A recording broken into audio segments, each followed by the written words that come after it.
الحمد لله رب العالمين والعاقبة للمتقين والصلاة والسلام على سيد الأنبياء والمرسلين سبحان الله وعلى آله الطيبين الطاهرين وعلى أصحابه الهادين المهديين. أما بعد، أعوذ بالله من الشيطان اللعين الرجيم. بسم الله الرحمن الرحيم. ألم يجدك يتيما فآوى ووجدك ضالا فهدى ووجدك عائلا فأغنى. صدق الله مولانا العظيم وصدق رسوله النبي الصادق الواعد الراحم الأمين المكين الحنين الكريم الرؤوف الرحيم. ثم قال تبارك وتعالى جل مجده في شان حبيبه مخبرا وعامرا شاهدا ومبشرا ونظيرا وداعيا إلى الله بإذنه وسراجا منيرا. إن الله وملائكته يصلون على النبي يا أيها الذين آمنوا صلوا عليه وسلموا تسليما. درود پاک بابا بلند پڑھ لیجیے. الصلاۃ والسلام علیک یا رسول اللہ وعلی آلک واصحابک یا حبیب اللہ. صاحب نے کچھ پڑھنا ہے؟ ایسے بیٹھے مجھ سے قبل ہمارے علماء کرام نے بڑے مفصل انداز کے ساتھ اسوہ رسول اللہ صلی اللہ علیہ وآلہ وسلم کے حوالے سے بڑی مفصل گفتگو کی، سیر حاصل گفتگو تھی. اور حقیقت بھی یہی ہے کہ ہمارے پاس ماں سوا محبت کے دعوے کے اور کچھ نہیں ہے. سبحان اللہ. میں حیران ہو جاتا ہوں جب یہ سوچتا ہوں کہ امتی ہونے کا دعویٰ عاشق رسول صلی اللہ علیہ وآلہ وسلم ہونے کا دعویٰ ہے،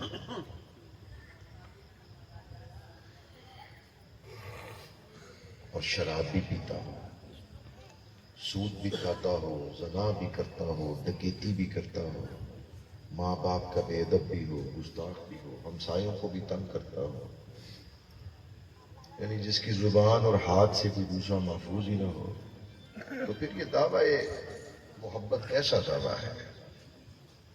محبت تو دلیل مانگتی ہے. یہ دعویٰ محبت تو دلیل مانگتی ہے. یعنی دعویٰ ایک ایسی چیز ہے کہ اللہ نے دعویٰ کیا کہ لا الہ الا اللہ، نہیں کوئی معبود مگر اللہ، مگر اللہ. تو دلیل دی محمد رسول اللہ صلی اللہ علیہ وسلم. فقد لبثت فیکم عمرا، میرے محبوب کی عمر کو دیکھ لو جو تمہارے درمیان گزاری ہے.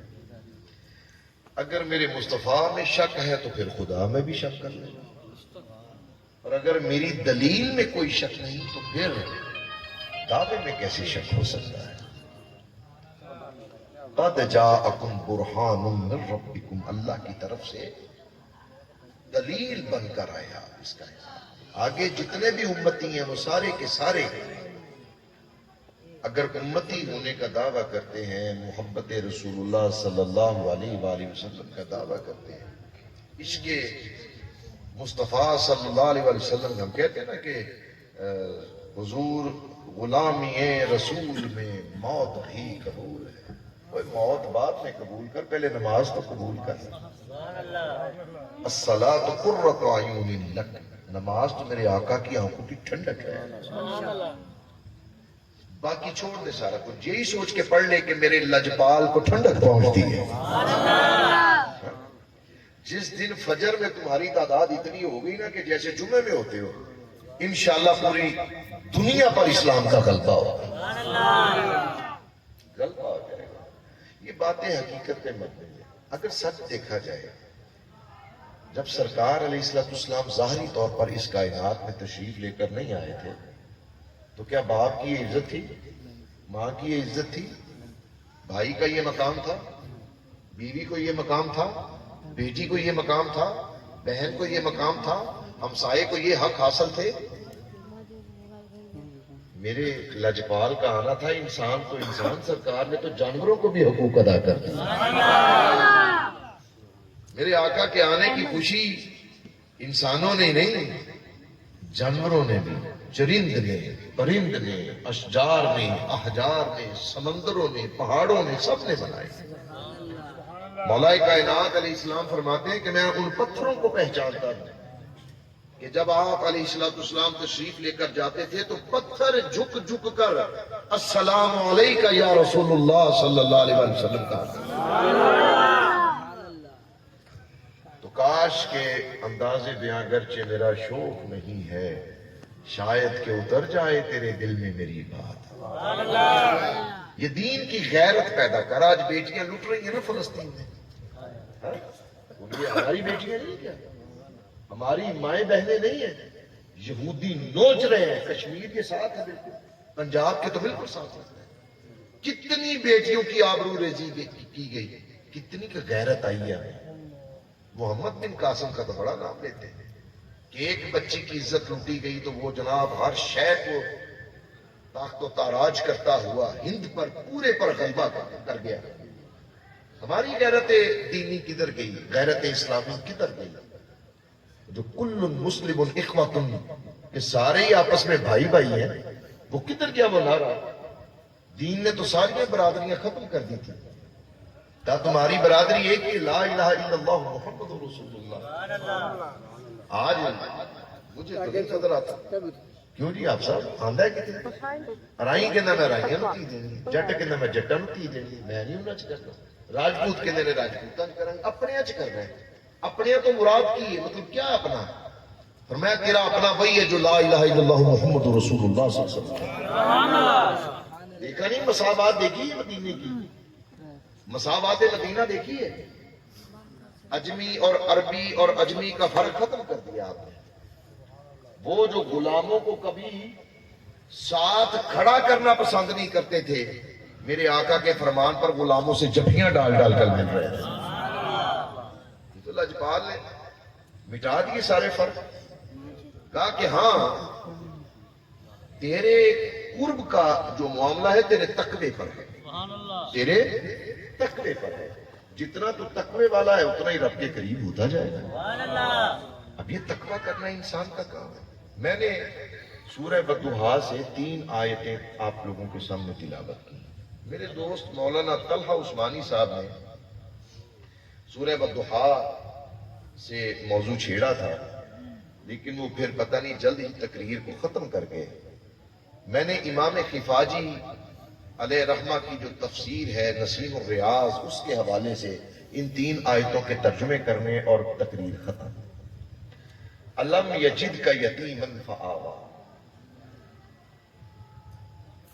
اے نبی صلی اللہ علیہ وآلہ وسلم، کچھ لوگوں نے اس کا ترجمہ اس طرح کیا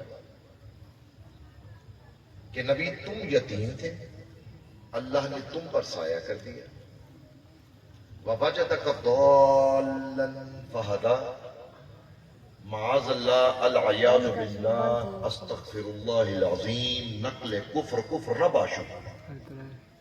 اے نبی تم گمراہ تھے، اللہ نے تمہیں ہدایت یافتہ کر دیا۔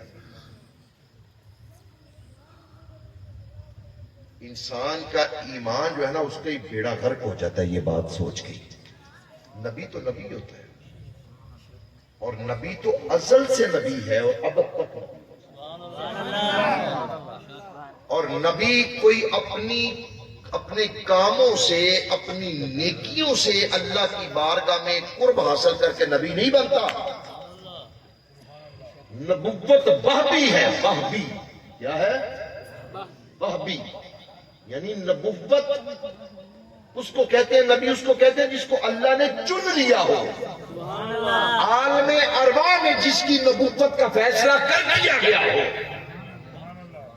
اور ولایت جو ہے یہ وہبی بھی ہوتی ہے، کسبی بھی ہوتی ہے۔ ولی ایسے بھی ہیں جن کو عالم ارواح میں چن لیا تھا اللہ نے، اور ایسے بھی ہیں جنہوں نے دنیا میں رہ کر خدا کو راضی کیا ہے، اور اللہ ان پہ راضی ہو گیا اور ان کو مقام ولایت بخش دیا۔ وَوَجَدَكَ ضَالًّا فَهَدَىٰ۔ ایمان کدھر جاتا ہے جب ہم یہ کہتے ہیں معاذ اللہ کہ نبی آپ گمراہ تھے، آپ کو اللہ نے ہدایت دے دی؟ ایسی تو بات جو سوچے وہی ایمان سے خارج ہو جاتا ہے۔ یہ الٹریٹ لوگ، غیر پڑھے لکھے لوگ یہ جو باتیں کرتے ہیں۔ اب امام کفاجی علیہ رحمہ نے نصیب الریاض میں کہا ہے ظالمو اس طرح ترجمہ نہ کرو قرآن کا، قرآن کا ترجمہ ویسے کرو جیسے قرآن اللہ نے اتارا ہے، جیسے قرآن اللہ نے